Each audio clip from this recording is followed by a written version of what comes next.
and brimstone. The demise of Sodom and Gomorrah stands as one of the great cautionary tales of the Old Testament. But did the cities actually exist? Whoa. And if so, can science and archaeology explain how they met their end?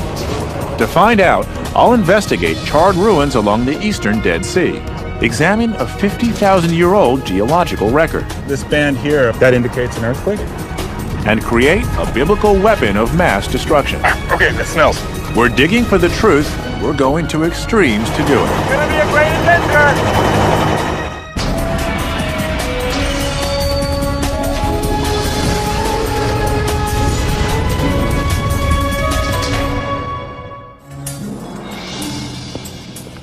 Hi, I'm Josh Bernstein.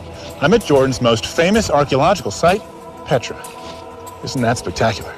But I haven't come here to Jordan to explore a site celebrated for its beauty, but to learn about two sites destroyed for their wickedness, Sodom and Gomorrah.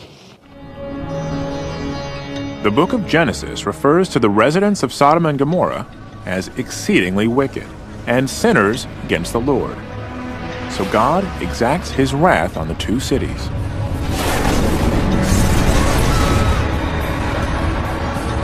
Only one man escapes the destruction of Sodom and Gomorrah.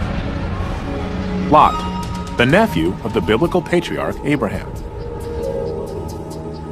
God allows Lot, his wife, and his two daughters to flee the cities on one condition: they must never look back. Lot's wife disobeys God's command and is turned into a pillar of salt. It's a great story. But is there any archaeological evidence to confirm it? Did Sodom and Gomorrah actually exist? The two cities make their first appearance in Genesis 10:19. They're listed among the so-called 5 cities of the plain: Admah, Zeboim, Zoar, and Sodom and Gomorrah. Many biblical scholars place these 5 cities here in the Jordan Valley, bordering one of the world's most famous bodies of water, the Dead Sea. Over the course of many millennia, water evaporated more quickly from the Dead Sea than it was replenished. Eventually, it became so salty that it could no longer sustain any life. Thus the name. But interestingly, some of the locals here refer to it by a different moniker: Buhayat Lut, Arabic for the Sea of Lot. At just over 1,300 feet below sea level, it's the lowest place on Earth. This is also the place where many scholars believe the cities of Sodom and Gomorrah once stood. Some believe they were on the western side in modern-day Israel. Others believe they were here on the eastern side in Jordan. And still others believe that the cities are actually beneath the very waters, the Dead Sea itself. In order to narrow my search, I've contacted Jordanian scholar Rami Khouri. For decades, Rami has compiled a written record of all the archaeological sites in Jordan. He's brought me to the Wadi Mujib Nature Reserve to meet a key figure from the Sodom and Gomorrah story. The physical testament to the enduring power of one of the Bible's most arresting symbols: Lot's wife. It's a message, it's a moral message, which is personified in the physical remains. There she is. There she is. Can I go closer? Yeah, go ahead. Lot's wife, perched above the Dead Sea Highway, is actually a salt-encrusted stone pillar etched by wind and water. Oh, she's big. Yeah. With a height of over 20 feet, she's an imposing figure, but maybe a little too big to be anything more than a biblical scarecrow created by local legend. So if we're looking at this metaphorically and not literally, what's the message? I think the message from the biblical text, certainly, and it goes throughout the whole text into the New Testament, is that people should obey God, should be faithful, and should trust God. And if you don't obey God, you get zapped, again, throughout the Bible. So the people in this region could use this as sort of a boogeyman, to say you better listen to God when he speaks, because otherwise you're going to turn into that pillar. That's right. I think that's the aim of the story, and of course many stories in the Bible are like this one. Mm-hmm. The interesting question is, well, when did these stories first originate? When did these narratives first become institutionalized in the values and the memories of a society? Rami explains the Bible was written as much as 1,500 years after the events of Sodom and Gomorrah supposedly took place. He says the Genesis account was likely passed down through centuries-old oral tradition, and then later transcribed into the written word. These stories, these narratives, are based on facts that we can prove in many cases: geological facts, geographical facts, chronological facts, and historical facts. So there actually could have been a Sodom and Gomorrah. I think there were cities that were destroyed. You will certainly find sites where the archaeological evidence synchronizes rather compellingly with the biblical evidence. Many accept the Bible as the Word of God, unquestionable fact. But archaeology seeks physical proof, and Rami says there's plenty of things he wants to show me. Our first stop, the small city of Madaba, some 30 miles away, just south of the capital city of Jordan, Amman. He's taking me to see an ancient mosaic, one that contains clues to the precise location of the 5 cities of the plain. Madaba itself is world-renowned for the decorative stone floor mosaics that fill the Greek Byzantine churches. Byzantine originally at the bottom and then rebuilt in the 19th century. During the construction of the Greek Orthodox Church of St. George, the builders found a 6th century mosaic embedded in the floor of this house of worship. And as they're rebuilding it as a church, they discovered this extraordinary mosaic map of the Holy Land. Rami says over 11,000 man-hours went into creating this 900-square-foot mosaic, and that the floor was originally composed of 2.3 million pieces of colored stone. This is where? I can't read any of this. Well, when you look at it from here, this is Jerusalem, walled city of Jerusalem. Okay. You have the Jordan River with the fish going up and down. Okay. You can see the Dead Sea with the 2 boats. Amazingly, the mosaic's key cities line up closely with their modern counterparts when positioned within a 21st century map, like Jerusalem, Jericho, and the Jordanian fortress at Tarak. The apparent accuracy of the Madaba map has convinced Rami that the cities of the plain, including Sodom and Gomorrah, once stood on the Jordanian side of the Dead Sea. There's Sodom and Gomorrah on this map? Well, not completely, but let me take you around this side and I'll show you. Here's what you want to see. Balak-Zor, something This like is that. Bela or Zoar. Remember the cities, the names of the 5 cities? Oh, here, Zoara. Yeah. Rami points to a church just east of Zoar with a different inscription. Okay, so this, what is this here? To Agio El, to Saint El or to the Holy El. L. The letter L. Lot, maybe? We think that L means Lot. Unfortunately, the rest of the word is missing. But when you're tracking down the story of Lot, at least it's a start. But we do have Zoar, one of the 5 cities of the plain, and the mountains where Lot and his daughters took refuge. But this is encouraging that one of the cities of the plain is here. Right. So if I were looking for Sodom and Gomorrah or the other cities of the plain, I want to be here, southeast corner of the Dead Sea. That's cool. All right, that's where I'm going. I've come to the kingdom of Jordan in search of Sodom and Gomorrah, the twin cities that the Bible claims were destroyed by God because of their sins. In Genesis, Sodom and Gomorrah are identified as 2 of the 5 cities of the plain. Now, thanks to a 1,400-year-old map, I've identified the location of a 3rd, Zoar. On the same map, right next to Zoar, I was shown the image of an ancient monastery. Could this church hold further clues about the infamous Sin cities? To find out, I need to go on a 50-mile journey south from the city of Madaba, to where one archaeologist believes he's found the ruins of the church shown on the Madaba map. The Jordanian army has agreed to give us a ride in one of their Hueys. Okay, and they're strapping me into my harness. And then, yeah, thank you. So they can buckle me into the helicopter. Good? Don't worry. All right? All right. Shukran. Joining me for the trip is British Museum archaeologist Konstantinos Politis. In 1987, Konstantinos first began excavating outside the town of Safi, thought to be ancient Zoar. It wasn't easy. Daytime temperatures there can exceed 130 degrees Fahrenheit.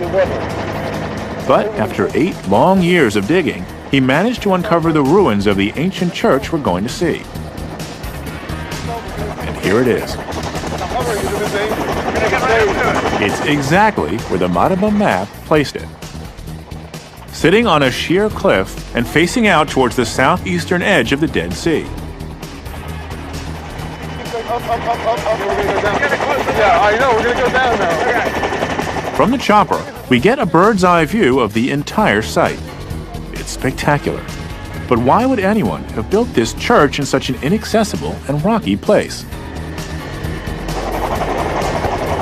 Our helicopter can't set down on top of the mountain, so we land at its base, nearly 500 feet below the archaeological site.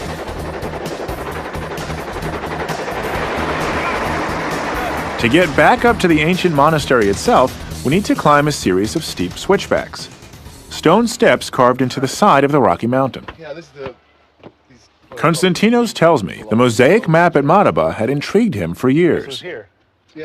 So when you first started excavating this site, it all looked like random hillside here. Oh yeah, just like you see on the side of this hill. It's all covered. Nothing was there. Finding hard evidence for the existence of the church in the mosaic was the first of many discoveries at this site. Pottery. Look at this floor. Yeah, it's a beautiful mosaic, but let me show you something. I've got something special here. What is really important is this inscription here. Now I know you can't see it very Konstantinos shows me an ancient tablet. well. You'll see how the letters come to life. The stone face has been weathered by time. But with a quick splash of water, the inscription comes into view. Oh, wow. That's much better. And it says, Saint Lot, please bless your servants, in Greek. The Madaba map referenced this site as the Church of Saint L, with the rest of the word missing. According to the mosaic, Konstantinos believes his discovery proves that this was, in fact, the Church of Saint Lot, a place dedicated to the nephew of the Abraham. date. If you look down here, this is a beautiful Greek inscription which mentions the names of the bishop and the abbot of the monastery, but most important, the date, April 605 AD. So this place is 1,400 years old. If that sounds old, it's nothing compared to what he discovered behind a sealed doorway at the back of the church. Konstantinos believes that this cave is the very reason the monastery was built in cave such itself? a challenging location. This is the entrance. Can we go in? Of course. All right. Came a long way to see this. The monks who built this place clearly went to great lengths to safeguard this cavern, and Konstantinos thinks he knows why. In Genesis 19:30, the Bible states Lot and his daughters escaped the destruction at Sodom and Gomorrah by taking refuge in a mountain cave near Zoar. Dark. Pretty dark. The monks, according to Konstantinos' theory, believed this was the cave of Lot. So this here is where the monastery ended. And then this is all the natural cave. Natural cave. We dug below the floors of the Christian church and found these walls, which are almost 5,000 years old. And look at this pottery. Well, we have pots, yes, which we found in this area. There were burials and occupation. This dates from the early Bronze Age period, almost 5,000 years ago. No one knows the exact year that Sodom and Gomorrah might have been destroyed, but biblical scholars estimate it would have been between the early and middle Bronze Ages, between 2500 and 1700 BC. And the artifacts found here prove that this cave was occupied during this same period. So I have to ask, Is this Lot's cave? Well, the Christians seem to think so because they built this church over this cave, this natural cave. But this hillside is just full of caves. We're just looking around the landscape outside. Yep. This place is dotted with them. Yep, there are other caves in the area. Why did they choose this one? Yeah. Probably because there was an ancient oral tradition of that's Lot's cave up there. So when the Christians came, they decided to build this church over what was already thought of to be Lot's cave. So it's a matter of belief. They believed it. but there's no smoking gun, no single artifact confirming that the family of Lot ever sheltered here. Still, there is another way to get closer to the story of Lot, his family, and their journey to the cities of the plain. I'm going back to the biblical record to retrace the path Lot may have taken to arrive at the doomed city, Sodom. According to Genesis 13, Lot and his uncle Abraham share land in Bethel, within modern-day Israel. But Lot decides to move his family and belongings southeast into the Jordan Valley, to expand his domain and provide ample room for his herds to grow. Genesis 13:12. Lot settled in the cities of the plain and moved his tents as far as Sodom. But the question is, where is Sodom?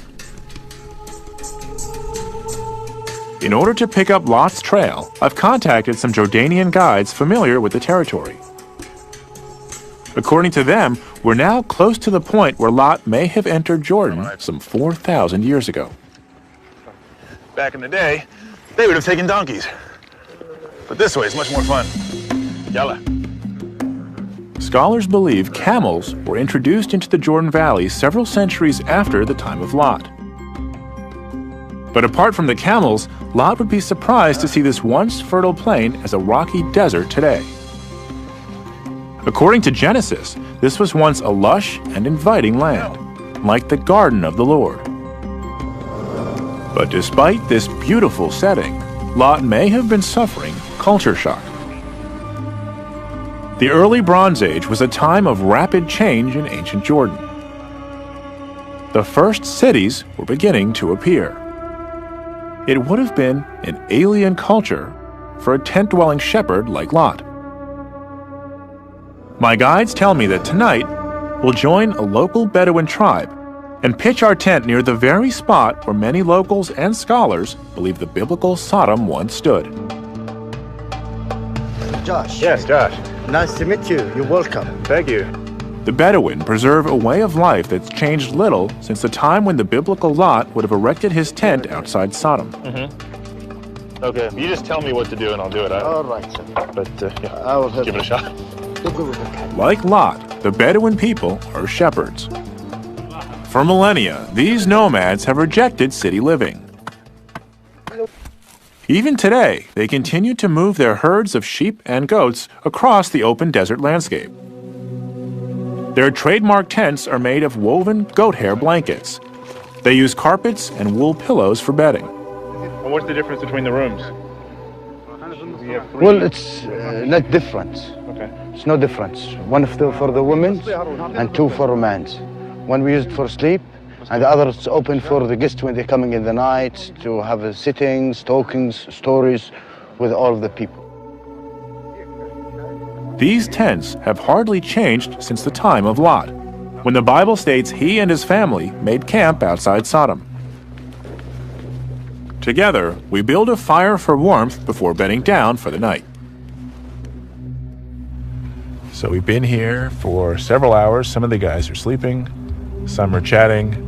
It's definitely a magical evening. I'm here in the valley, Jordan Valley, with the Dead Sea just to my west, and in the distance I can see the lights of Israel.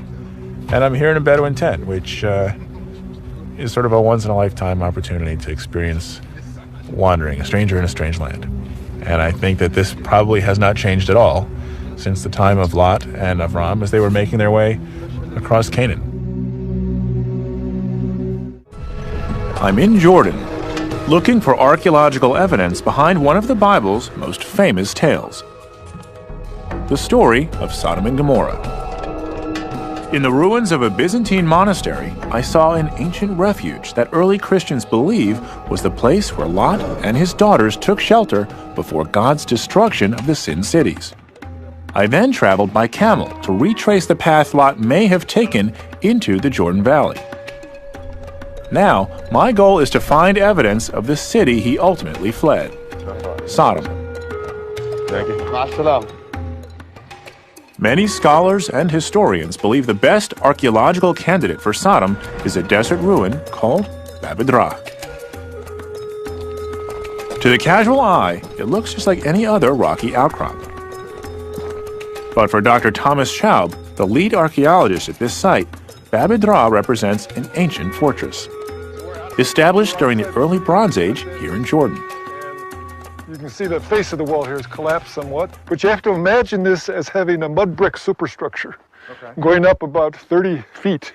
Today, it's hard to see, but this was once a 10-acre city enclosed by these massive walls, over 23 feet wide and over 30 feet tall. Dozens of mud brick houses were stacked along the interior. At its height, Babydra housed and protected as much as 1,000 people. So it was quite an impressive area, but you have to use your imagination a little bit to recreate that. But we still Today, the ruin doesn't look like much. Over the past 4,300 years, many of its walls and its mud brick homes have collapsed. It's difficult to see where the city ends and the desert begins.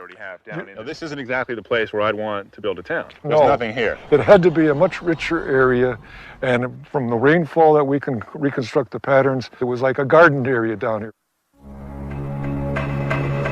Genesis 13:10 states, Lot lifted up his eyes and saw all the valley of the Jordan, that it was well watered everywhere, like the garden of the Lord. If Babydra represents the biblical Sodom, it doesn't seem to match the profile. This landscape is dry and rocky, yet archaeologists are convinced that it was able to support a huge population. Let's go find out why. Dr. David McCreary is a paleobotanist, a specialist in ancient plants. He's discovered a wealth of foods and grains at the site. Many date back over 4,000 years, to the time when Lot would have come to the Jordan Valley. Good to meet you. Welcome to my office. Yeah, it's a nice office. To determine the fertility of this ancient site, David uses a simple process. It's called flotation. I help him by agitating the water within these two plastic tanks. We're testing a soil sample David collected earlier. It's from an ancient cooking pit here in Babydra. Is this your first time? This is my first time agitating soil. Okay. By pouring the ashy soil into the water, it's possible to separate traces of ancient crops from mere sand and dirt. The organic material floats to the surface, where it's strained from the water and then carefully examined. So, pretty impressive, huh? Sure. You say so. Well, most of what we've got here are just little pieces of charcoal. What we're looking for primarily are geometric shapes. The geometric shapes represent the best candidates for cooked seeds. But they're still hard to find. Oh, I found one. Okay, great, great. David tells me it's a 4,500-year-old grain of barley. It's exciting. That's pretty exciting, I've never been isn't so excited about one single grain of barley in my life. That's pretty it? cool. You know, sometimes we will find... During his years of research at Babydra, David collected and identified thousands of these ancient seeds. In addition to barley, there's wheat, linseed, and figs. All these crops share one thing in common. They only grow where there's plenty of water and irrigation. Especially the emmer wheat, it's typically grown under irrigation. The 6-row barley has to be grown under irrigation. The linseeds, if they're longer than 4 millimeters in length, that's another indication of irrigation. It couldn't be just a heavy rainfall. No. Not in You have to have a sustained rainy season. And in this particular region, the average annual rainfall is less than 2 inches per year. Rainfall during the early Bronze Age wasn't much greater than it is today, but there was plenty of water to be had. Studies have shown that the level of the Dead Sea was nearly 400 feet higher than it is today. There's also evidence of an ancient lakebed and natural springs right at the base of Babydra's walled perimeter. It was this steady supply of groundwater that allowed these city dwellers to irrigate their plants. The Bible describes this region as well-watered. Right. And I'm looking for these cities of the plain. Does this meet that criteria? I would say Babydra is probably the best watered, certainly would have been one of the most fertile parts of the entire region during the early Bronze Age. So absolutely, there would have been resources here that anybody would want to take advantage of. Broken rocks and seeds offer a snapshot of Babydra as a city of prosperity. But is this the kind of well-established and enduring city that would have brought Lot to its doorstep? One that could qualify as a candidate for Sodom. To help me better understand the people and the ancient customs of Babydra, Tom Schaub takes me to the city graveyard to examine the burial record. This pockmarked plain, just outside the city walls, is one of the largest cemeteries in the Middle East. Cemetery. You'll notice all the bones and the broken pottery. This is all from tomb robbers. You can see we've got all kinds of chambers around here. Let's see if we can find one that has a... This was the final resting place for the people of this Bronze Age city for 1,200 years. The archaeology here is complete. So Tom gives me the okay to see one of the burial chambers myself. Oh, If I'm not back in 5 minutes, send a search party. we'll send the search party, right. This grave is over 4,000 years old. It's a tight fit, like entering a desert igloo. The dome chamber is only 3 feet tall and 5 feet deep. Like all the chambers here, this one's now empty. But when Tom and his team excavated these burial chambers in the 1970s and 80s, they found over 200,000 skeletons in over 20,000 tombs. Around the outside edge of the chambers, special pots were placed as dedicated offerings to the deceased. The contents of these burial sites were recorded, removed, and preserved. Good day for laundry. Tom has brought some of the funerary pieces from inside the burial chambers to show me. All of these pots are over 4,300 years old. The pottery, the agricultural record, the massive numbers of skeletal remains. These all point to the fact that Babedra was a sizable Bronze Age community that thrived in the Jordan Valley for centuries. A place of prosperity, a world not of tents, but of fixed homes with a food supply that was guaranteed. A city that might have attracted Lot. So if, going back to Lot's time, if he were seeking a place, and if Lot were going to a city of the plain, this could be one of them.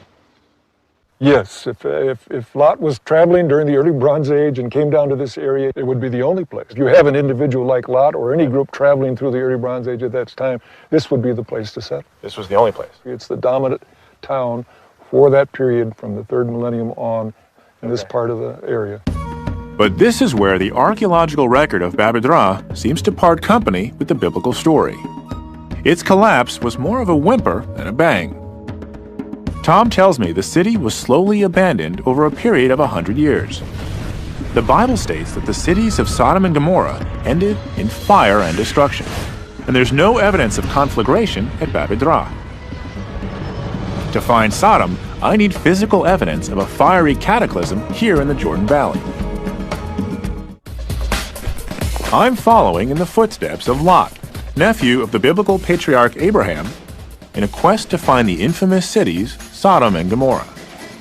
I've investigated the ruins of an early Bronze Age site, considered by some to be the biblical Sodom. I've also seen its burial ground, thought to be one of the largest in the Middle East. But this ancient city shows no evidence of being completely destroyed by fire.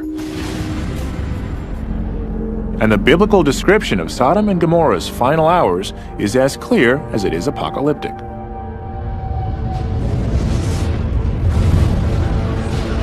Genesis 19. Then the Lord rained down upon Sodom and upon Gomorrah brimstone and fire from the Lord out of heaven. And he overthrew those cities, and all the plain, and all the inhabitants of the cities, and that which grew upon the ground. It's a description of total devastation covering miles of territory along the Dead Sea Plain. Today, many scholars believe the biblical story could be the retelling of a natural disaster. If the devastation of Sodom and Gomorrah was as terrible as the Bible describes, could some geologic record still exist?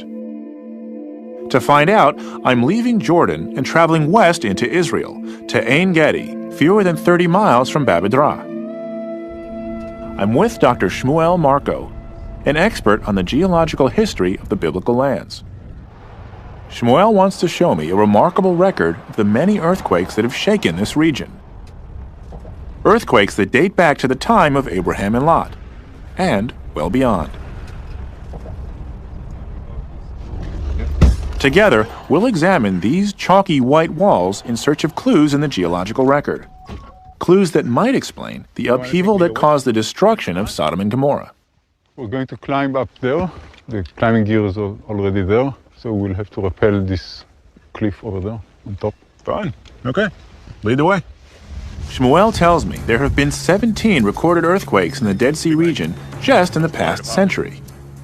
The Salty Sea sits right on top of an immense geological fault. It's a tear in the Earth's crust that stretches from Lebanon to Mozambique. A 4,000-mile geological fault line that marks the dividing line between the African and Arabian tectonic plates. If this fault was active at the time of Sodom and Gomorrah, could an earthquake help explain how the cities were destroyed? That's a nice view.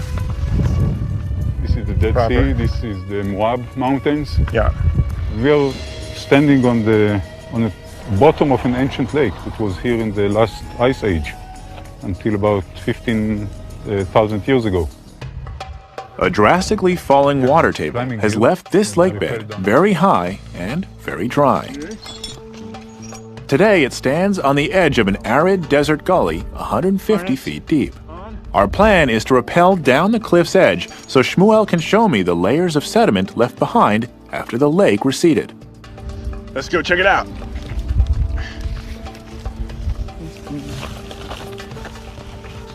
The rock is soft and crumbles beneath our feet. But it's still easy to see that this cliff face is composed of thousands upon thousands of tiny layers. In fact, each layer was formed by the cyclical deposition of sediment on the floor of this ancient lake. What does one line represent?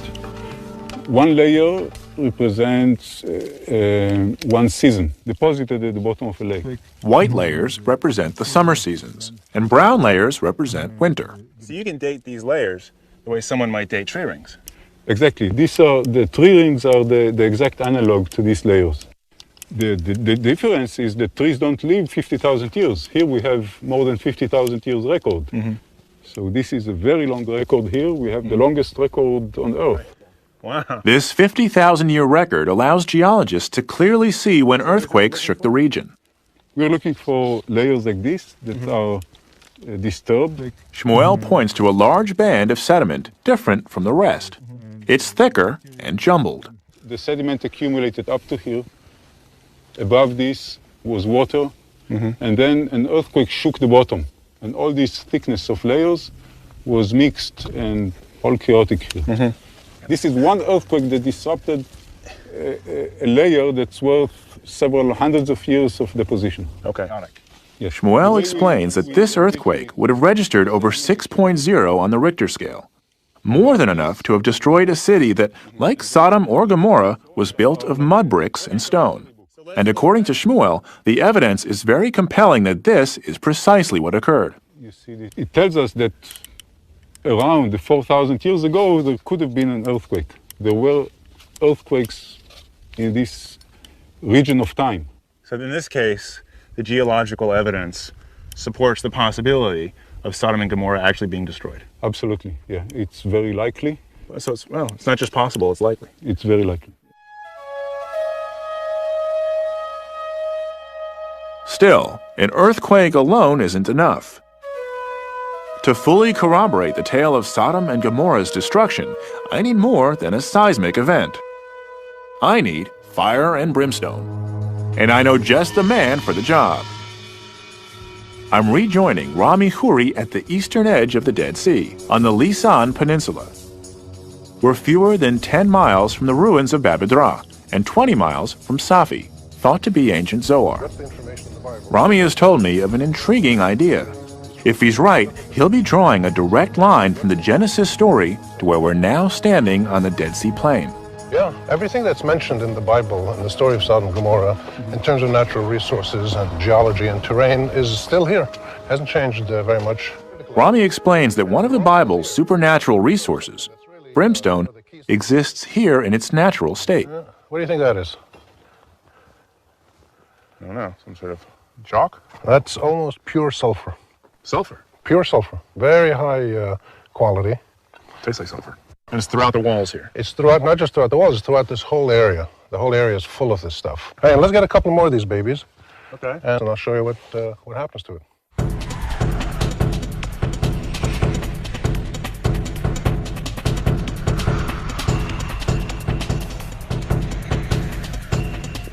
That's a nice one.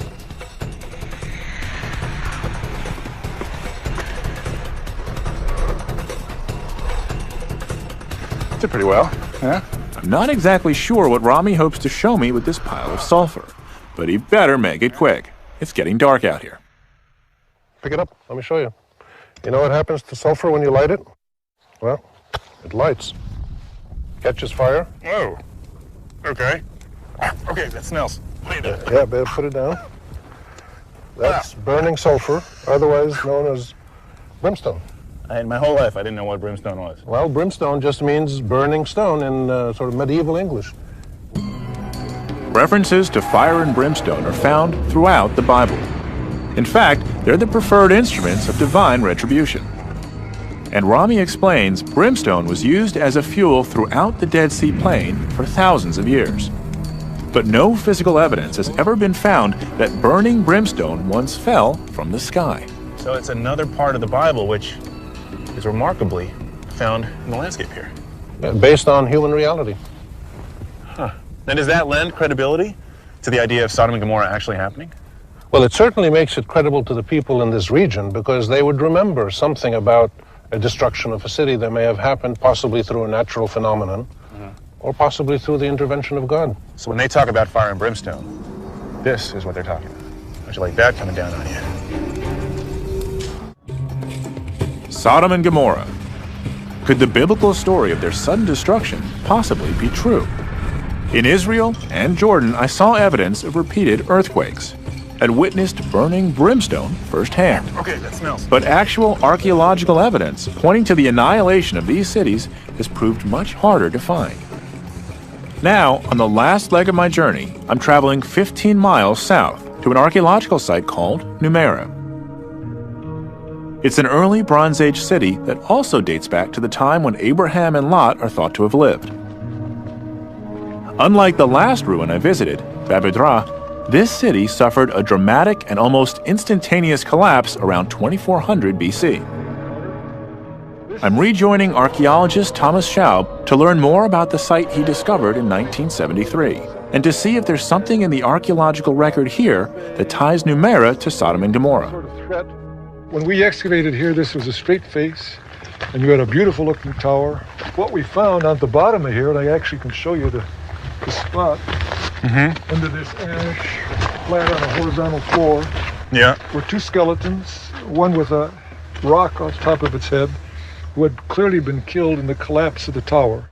Bodies. Two bodies. Two bodies here. Two skeletons almost side by side. Like this. Right, and the feet stretched out, put them Okay. at that angle. Okay. And clearly had been killed in the last phases of the tower, with the tower collapsing on top of them Heads crushed. by the falling stones from the tower. This photograph shows the two early Bronze Age skeletons found beneath the fallen tower. A stone shattered this skull. Something terrible must have happened for these bodies to be left unburied. Tom believes an earthquake may have triggered the tower's collapse some 4,400 years ago. Well, this, as you probably know, is a very active tectonic zone here in the Jordan Valley. We've had 17 earthquakes in the last 100 years that they've recorded. And it's possible that an earthquake could have caused this damage. It's very possible. We're not sure, but that's one possibility. Well, let's take Then Tom takes me to another part of the site. For many people, it offers a profound connection between the historical S0d0m and the biblical account of Sodom and Gomorrah. He leads me to a pit where paleobotanist David McCreary is waiting for me. David wants to show me a remarkable series of layers in the soil, which record the final hours of S0d0m. Exactly what's going on. What's very clear is that we've got two burn layers. A burn layer up here, you can see chunks of charcoal. Yeah. Those are probably from the wooden beams that would have supported the roofs.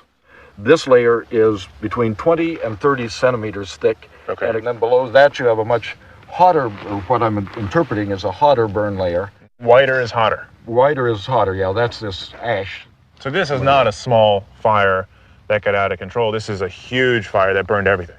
It certainly shows up in every part of the city that we've excavated so far. And that would mean that this whole city was consumed in fire. That would certainly be a strong implication. It appears as if the entire city is burnt and then abandoned. We don't have evidence of occupation after the destruction of this layers. If the writers of Genesis were aware of S0d0m's destruction, this might have provided the inspiration for the biblical story.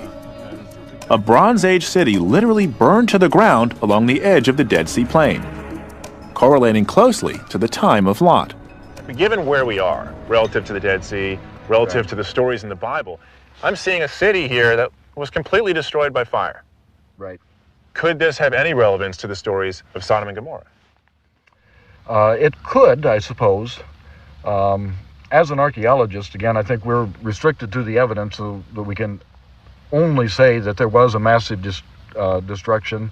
Fire destroyed the entire city in a catastrophic event, and the evidence would suggest that after that fire, people did not resettle at the site. The cause of that destruction, I think, from an archaeological point of view, is just up in the air. We just don't have the evidence to say whether it was a man-made or a natural disaster of some kind. All we can say from the material evidence is there was a fire, destroyed the city, the people didn't return. Whether the biblical account involving the destruction of Sodom and Gomorrah was the retelling of a natural or supernatural event, we may never know. But we do know the cities of the plain were susceptible to earthquakes. And this was a region rich in combustible fuels, like brimstone. This charred ruin can't be ruled out as one of the sin cities.